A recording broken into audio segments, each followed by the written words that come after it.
Nothing better than hearing her scream as those roaches crawled up her arms, right? Listen, maybe I look like the villain here, but just wait till you hear my side, because honestly, if you ever had a neighbor like Karen, you'd get it.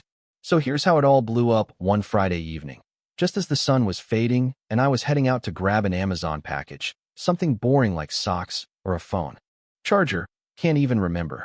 The moment the delivery guy pulled away, there she was, arms crossed so tight I thought she might snap in half, just waiting to ambush me. She didn't waste a single breath on small talk. "I'm concerned about the kinds of packages you're bringing into our community," she said, like she was some undercover agent for the HOA. She actually wanted the neighborhood board to start inspecting packages, mine, specifically, for contraband or drugs. I laughed, maybe a little too loud, and told her straight up, "Karen, what I order isn't your business or the HOA's." You'd think I'd confess to a crime. The way her eyes narrowed, chin up, telling me my defensive attitude, made me look even more suspicious. It was almost impressive, honestly. I figured that'd be the end of it. But if you've ever dealt with a true Karen, you know that's not how this works. That night, I saw her SUV crawling past my place, headlights off, slowing down right at my driveway. Next morning, she was out again, marching her little rat dog up and down my yard, her head snapping toward my porch every time she heard an engine. It was like living next to a reality show villain with too much free time. For a couple days, I tried to brush it off. Maybe she was just bored, maybe menopause was hitting hard. Who knows? But by Sunday, it wasn't just me she was watching. She started tailing every delivery truck in the neighborhood. FedEx, UPS, heck, the poor florist. If a truck so much as slowed down near my place, she'd materialize on the sidewalk, sunglasses glinting, making concerned citizen faces at the drivers. It got creepy real quick. Then stuff started to disappear. Not big-ticket things, just earbuds, chargers, once a chef's knife I ordered for my dad.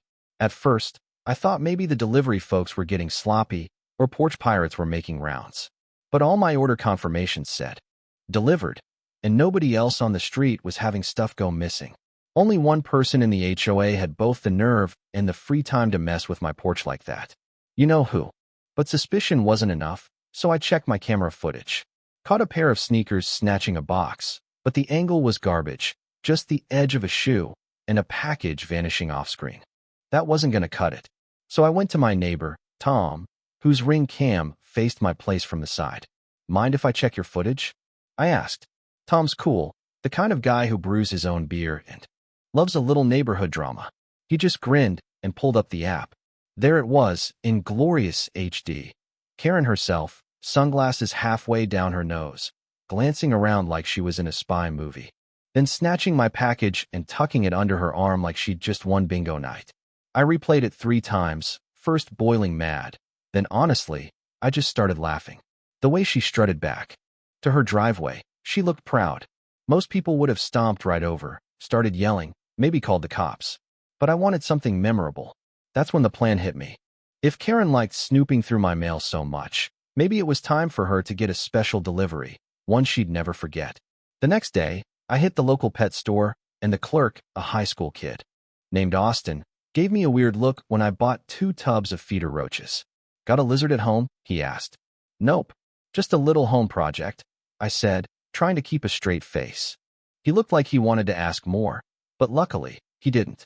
Back at my place, I rigged up the package, double-taped, filled with shredded paper, and both roach tubs sealed just enough to keep them lively. Big fake shipping label, fragile, handle with care, the whole deal. Planted it right in the middle of my porch, then camped out inside, blinds cracked, watching both my own camera feed and Tom's. Didn't even have to wait long. Right after lunch, here comes Karen, glancing around, sunglasses on, that nosy little dog at her heels. She struts right up, checks for witnesses, then bends down and starts peeling tape, like she's doing a bomb defusal on national TV. The second she cracks the lid, they're off. First roach shoots up her wrist, another right into her sleeve. And then the whole cup tips and explodes. Roaches everywhere, arms, neck, even one running up her hairline. Her scream cut through the whole block. I swear, you could hear it 3 streets over. Neighbors started poking their heads out. Some kid across the road dropped his juice box, and just stared, mouth open. Tom's wife nearly fell off their porch laughing. Karen was spinning, flapping, screeching, beating at her clothes like she was on fire. At one point, she tried to tear her blouse off, but the dog tangled her leash, so she tripped and landed on my front step. It was cinematic. You know what I mean? And the cameras caught everything. Her sticky fingers, her meltdown, her little roaches are attacking me. Interpretive dance. She finally staggered away, blouse half untucked, shoes in her hands, hair wild, screaming she was going to have me arrested. But no one was listening, because by then, people were recording her with their phones. Within an hour, the video hit the neighborhood group chat. Someone even made a meme. HOA's package inspector general, inspection gone wrong. It was brutal, but I didn't stop there. The next morning, I filed a police report with both my camera and Tom's. Detailed list of every item gone missing. The cops took it seriously. Turns out, porch piracy's a big deal with actual evidence.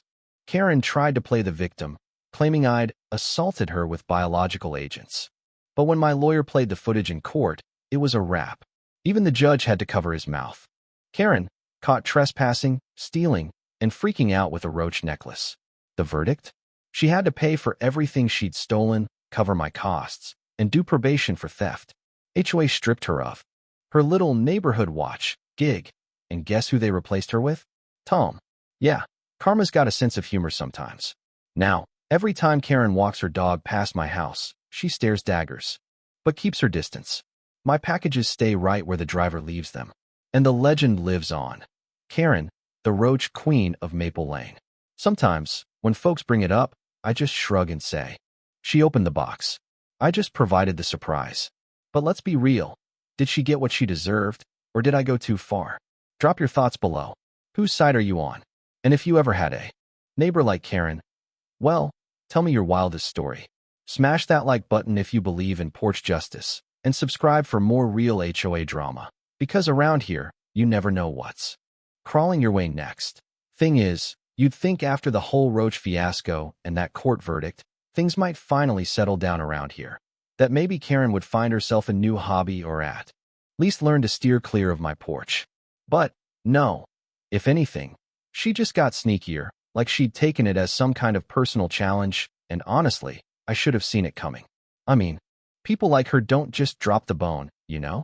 They dig deeper, sniff around harder, until they either win or blow up their own world. That's just how it goes. A couple weeks after the dust settled, I started noticing these little things, like tiny red flags waving from the edge of my vision. First, it was the way my trash cans kept getting pushed halfway out to the curb on non-pickup days. Then, some HOA reminders started showing up in my mailbox, noise complaints, grass height, even some nonsense about suspicious gardening equipment. All unsigned, but who else in this place keeps their printer full of pink paper and uses Comic Sans? Yeah, Karen's fingerprints were all over it. One night, Tom shot me a text, just a blurry photo of Karen at the end of my driveway. Flashlight in hand, squinting at my house numbers. She's at it again, he wrote. You want me to call her out? But I told him nah, just let her tire herself out. What I didn't expect was that she'd rally reinforcements. Suddenly, there was this little cluster of her concerned citizens peeking over fences, whispering on corners, even having some kind of backyard strategy meeting. You'd think I was running a black market out of my garage, not just working from home and minding my business. I tried to ignore it at first, keep my head down, but you know how that goes. Next thing I know, I'm getting a letter from the HOA, hand-delivered by none other than Karen herself. She actually stood on my porch, pressed the Ring doorbell, and tried to smile like nothing had ever happened. Just doing my duty, she said, waving the envelope.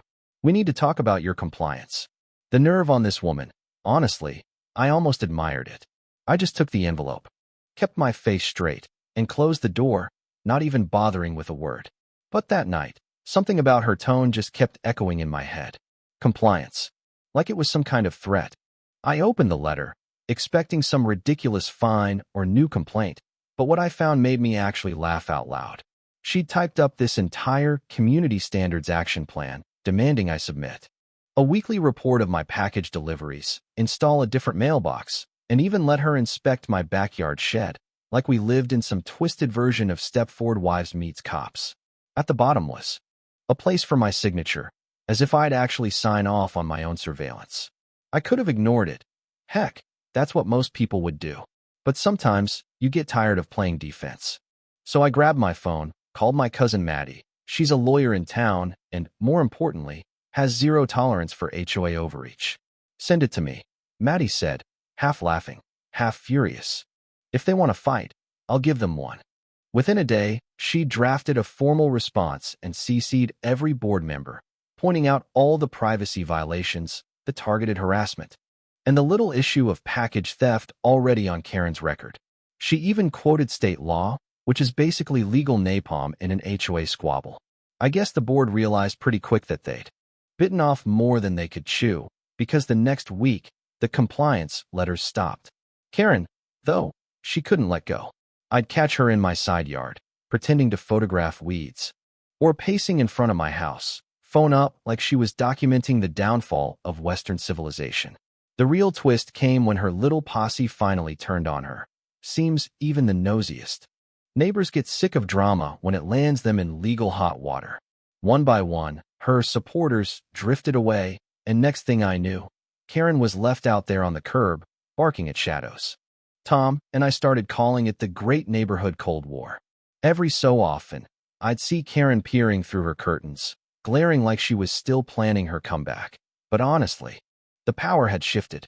My packages stopped disappearing, the fake complaints dried up, and I started leaving little thank you notes for the delivery guys, just to show them not everyone on this street had lost their mind. And for a while, it felt almost peaceful. The neighborhood loosened up, people started chatting again at the mailbox, and even Tom hosted a barbecue. First one in years. He said, since before Karen went nuclear. There was this one moment, late in the evening, sun just dipping behind the houses, when I looked over and caught Karen standing alone on her porch. Arms folded, just watching. Maybe she was plotting. Maybe she was just lonely. Sometimes I wondered if this whole circus had started because she just needed to feel important, needed somebody to notice her, even if it was for all the wrong reasons. But hey, that's life in the burbs. Some people plant flowers, others plant landmines. And sometimes, karma shows up with a box full of roaches, just when you least expect it. So, let's settle this in the comments. Do you think Karen ever learned her lesson? Or is she just biding her time for round 3? Ever had a neighbor go full compliance cop on you? Hit like if you've survived your own HOA nightmare. And don't forget to subscribe, because honestly, the stories just keep getting weirder. You know what I mean?